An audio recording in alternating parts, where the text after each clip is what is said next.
1954 সালের জুলাই মাস, টোকিও আন্তর্জাতিক বিমানবন্দর। একজন ইউরোপীয় ভদ্রলোক ইমিগ্রেশন কাউন্টারে এসে পাসপোর্ট দেখালেন। পাসপোর্টে যে দেশের নাম লেখা ছিল তার নাম টাউরেড, যা বিশ্বের কোনো মানচিত্রেই নেই। ইমিগ্রেশন অফিসাররা প্রথমে ভেবেছিল হয়তো মজা করছেন তিনি, কিন্তু পাসপোর্ট ছিল একেবারে আসল, ভিসার সিলও ঠিকঠাক।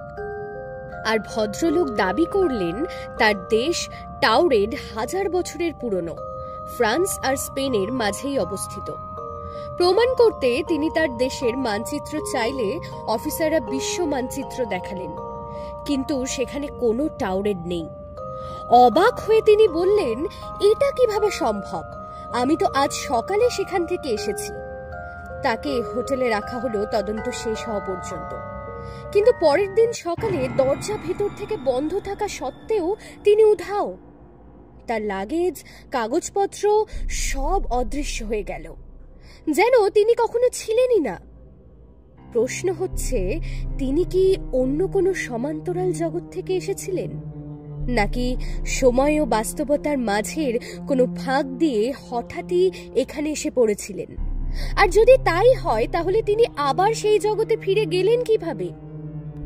আজও এই টাউরেড ম্যান কেস বিশ্বের সবচেয়ে অদ্ভুত নিখোঁজ রহস্যের একটি। ঘটনাটি কেমন লাগলো জানাতে ভুলবেন না। আর আরও এরকম রহস্য ও রোমাঞ্চকর ঘটনার জন্য সাবস্ক্রাইব করুন আমাদের এই চ্যানেলটিকে। ধন্যবাদ।